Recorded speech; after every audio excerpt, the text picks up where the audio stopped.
दूसरे मर्द से निकाह किया है, इस्लाम कहता है हलाले के लिए सिर्फ निकाह काफी नहीं, सिर्फ निकाह काफी नहीं। ये भी गलत फहमी है लोगों में। क्या करते हैं, अगर शौहर ने तलाक दे दिया, पहली बात तो इद्दत ही मुश्किल से गुजरवाते हैं और दूसरे से निकाह करवा देते हैं और सिर्फ निकाह को ही हलाले के लिए काफी समझते हैं।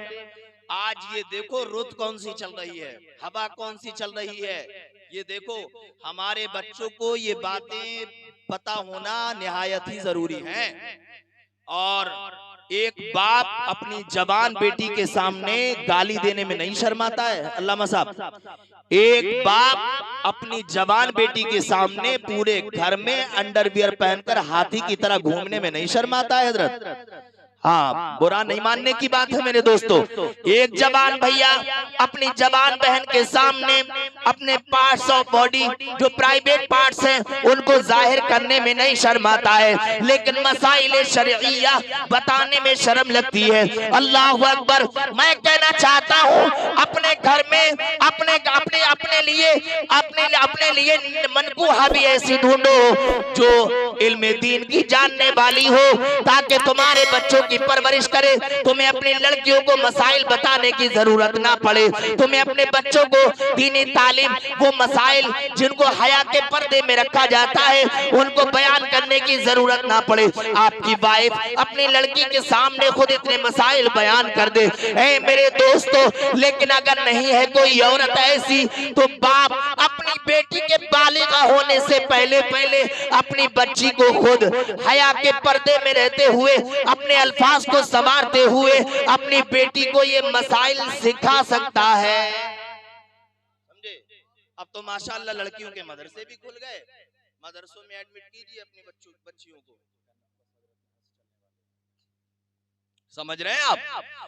तो अब ये दूसरे मर्द से जो निकाह हुआ, ये अपनी मर्जी से तलाक देगा खलबत सहिया के बाद, तन्हाई के बाद। उसके बाद में जिस तरह से उसने तलाक दी थी तो 3 हैज इद्दत गुजरी थी, अब ये जो तलाक देगा तो इसकी भी 3 हैज इद्दत गुजरेगी। तो 3 हैज उसी के होंगे जो प्रेग्नेंट नहीं होगी, और जो प्रेग्नेंट है उसकी इद्दत चाहे तलाक की हो या शौहर के इंतकाल की हो। कुरान का 28वां पारा सूरतुल तलाक में अल्लाह ताला इरशाद फरमाता है, कुरान ऐलान फरमा रहा है, वौलातुल अहमाल यजलहुन्ना अयदाना हमलहुन्ना। मफहूम आयत ये है कि जिसके पेट में बच्चा है, जिसके शिकम में अल्लाह के करम से बच्चा है, उसकी इद्दत का वक्त मुकम्मल तभी होगा जब उसके बच्चे की पैदाइश हो जाए। अब उधर 3 है, सुने देखे, इस्लाम को समझने की कोशिश करें। ज्यादा हुड़ हक्काल तो नहीं हो रही है, बात समझ में आ रही है? आ रही है ना समझ में? तो अब उधर देखें, अगर प्रेग्नेंट नहीं थी तो 3 हैज इद्दत का हुक्म दिया, ताकि पहले शौहर का शक ना रहे कि इसका बच्चा है। सुभान अल्लाह। अब अगर प्रेग्नेंट है, अब अगर उम्मीद से है, तो इस्लाम कहता है जो लड़की उम्मीद से है, जो औरत उम्मीद से है, तो उसकी इद्दत है जब उसके बच्चे की पैदाइश हो जाए। जब बच्चे की पैदाइश हो जाएगी तो ये क्लियर हो जाएगा कि इसी शौहर का बच्चा है।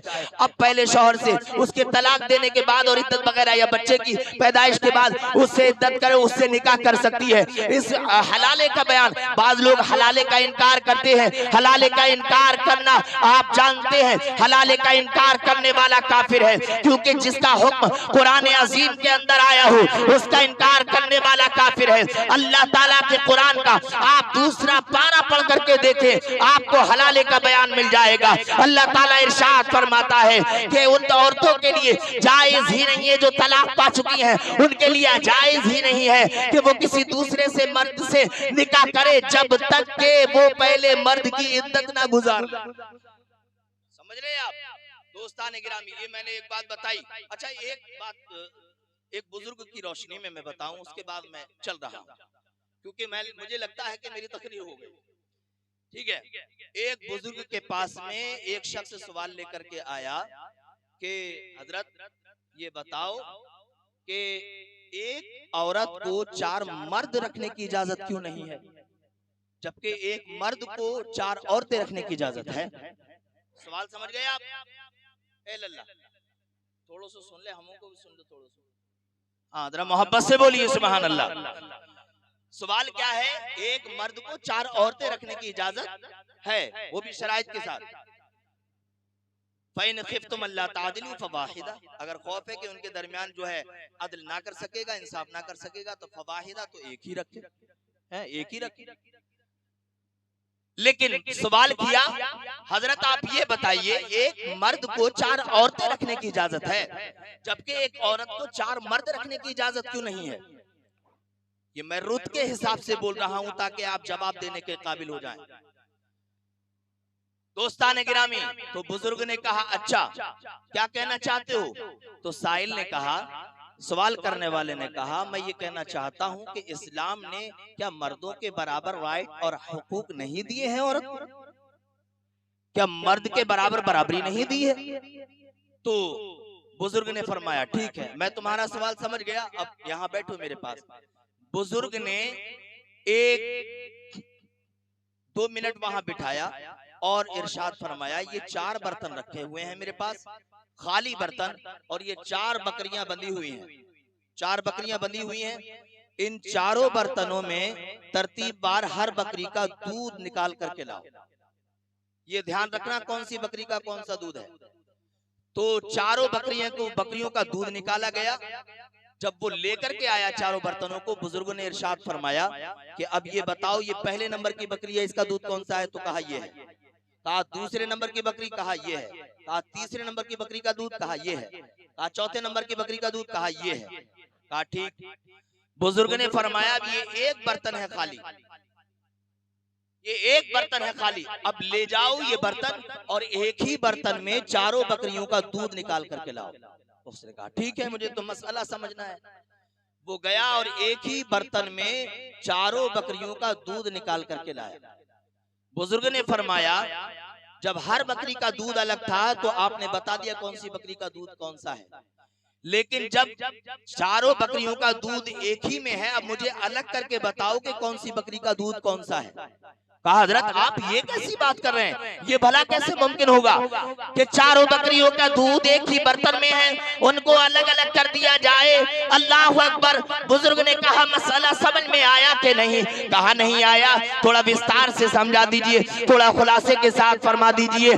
अल्लाह अकबर। अल्लाह वाले ने इरशाद फरमाया, देखो जब बकरियों का दूध अलग बर्तन में था तो तुमने पहचान लिया कौन सी बकरी का दूध कौन से बर्तन में है। अल्लाह अकबर। इसी तरह से आपने एक ही बर्तन में चारों बकरियों का दूध निकाला। अब आपके बस की बात नहीं है कि आप ये बता दें कि कौन सी बकरी का दूध कौन से बर्तन में है। इसी तरह से अगर इस्लाम एक औरत को 4 मर्द करने की इजाजत दे देता, सुभान अल्लाह, क्योंकि एक मर्द को 4 औरतें करने की इजाजत दी है, अगर एक मर्द 4 औरतों से मिलेगा तो 1 नंबर वाली औरत के बारे में भी ये कन्फर्म है कि ये इस मर्द का बच्चा है, दूसरे के बारे में कन्फर्म है ये इस मर्द का बच्चा है, कि तीसरी बारी के बारे में भी कन्फर्म है कि ये इसी मर्द का बच्चा है, चौथी औरत के बारे में भी कन्फर्म है कि इसके शिकम में इसी मर्द का बच्चा है, क्योंकि वहां बर्तन अलग अलग, वहां जो है औरतें अलग अलग हैं। सुभान अल्लाह। और जिसका बच्चा है वो मर्द एक ही है, लेकिन अगर इस्लाम एक औरत को 4 मर्द करने की इजाजत दे देता तो चारों औरत से मिलते, पहली बात तो उसके ऊपर जुल्म होता, लेकिन वो चारों आपस में लड़ने लगते कि इस औरत के शिकम में जो बच्चा है वो मेरा है, दूसरा कहता कि मेरा है, तीसरा कहता कि मेरा है, चौथा कहता कि मेरा है। इस्लाम ने इस औरत को बड़ी मुसीबत से बचा दिया कि 4 मर्द आपस में लड़ते ही नहीं बल्कि औरत की जिंदगी को खराब कर देते, औरत जीते जी मर जाती, औरत संकट में पड़ जाती, औरत परेशानी में पड़ जाती कि 4 मर्द मिलकर के उसका गला घोट देते कि ना रहेगा बांस, ना बजेगी बांसुरी, इस औरत को ही नहीं रखेंगे कि चारों में लड़ाई हो। अल्लाह अकबर। अगर एक औरत को 4 मर्द करने की इस्लाम इजाजत दे देता तो औरतें या तो वैसे घुट-घुट करके मर जाती या मर्दों के हाथ मारी जाती। इसलिए एक मर्द को तो 4 औरतें करने की इजाजत दे दी, लेकिन एक औरत को 4 मर्द करने की इजाजत हरगिज नहीं दी है। ये इस्लाम है। इस इस्लाम की तालीम अपने बच्चियों को दीजिए, ये इस्लाम की तालीम अपने बच्चियों को दीजिए, मजा आ जाएगा इंशाअल्लाह। आप क्या समझते हैं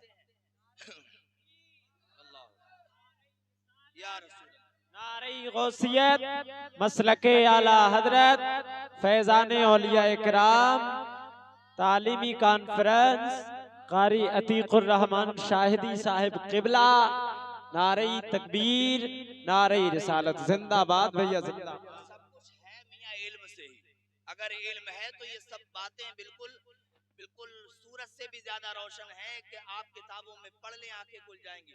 लेकिन वो हमारी बहन कैसे ना बहके जिसने अनवारे शरीयत ना पढ़ी, वो हमारी बहन कैसे ना बहके जिसने जन्नती जेवर ना पढ़ी, वो हमारी बहन कैसे ना बहके जिसने सुन्नी बहश्ती जेवर ना पढ़ी, वो हमारी बहन कैसे ना बहके जिसने बहार शरीयत ना पढ़ी, वो हमारी बहन कैसे ना बहके कि जिसने दीन से कोसों दूरी का जो है फासला इख्तियार कर रखा है। तो हमें चाहिए कि आज इस बढ़ते इर्तिदाद के दौर में जो हमारी बहनें जो है गैरों के साथ जा रही हैं और हमारा मुंह काला कर रही हैं, ऐसे वक्त में निहायत जरूरी है कि जो मदरसे चल रहे हैं उनको सपोर्ट कीजिए और अपनी बच्चियों को ज्यादा से ज्यादा पढ़ाइए ताकि वो जाने कि जिंदगी का असल मकसद क्या है, इस्लाम क्या है। तुम्हें बता सकता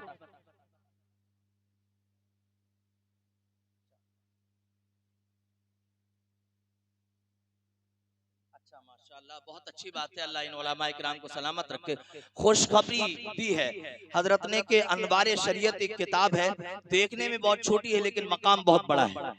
हुजूर फकीह मिल्लत रहमतुल्लाहि ताला अलैह की एक किताब अनवारे शरीयत, उसका कोर्स अल्लामा हसन साहब मरकजी और अल्लामा अमजद रजा साहब मरकजी, ये दोनों हजरात अनवारे शरीयत का एक कोर्स व्हाट्सएप पर चला रहे हैं। अल्लाह नारे रिसालत, नारे गौस मसलके आला हजरत तालीमी कॉन्फ्रेंस नारे हैदरी मदरसा जामिया राबिया बसरिया लिल बनात, नारे तकबीर, नारे रिसालत।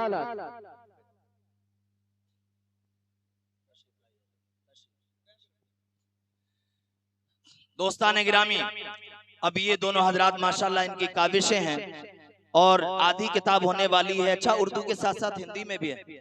अच्छा हिंदी में भी, अच्छा हिंदी में ये व्हाट्सएप कर रहे हैं। माशाल्लाह, अल्लाह आपको जीता जागता रखे, अल्लाह रब्बुल इज्जत आपको सलामत रखे। देखें, हम जिस लायक हैं हमें दीन का काम करना चाहिए, ठीक है। हर बंदा इस पर कमर बस्ता हो जाए इंशाअल्लाह तबारक व तआला। ये नफरतों की जो आंधी चल रही है, अल्लाह ताला ने चाहा तो इल्म की बरकत से सब थम जाएंगे इंशाअल्लाह तबारक व तआला।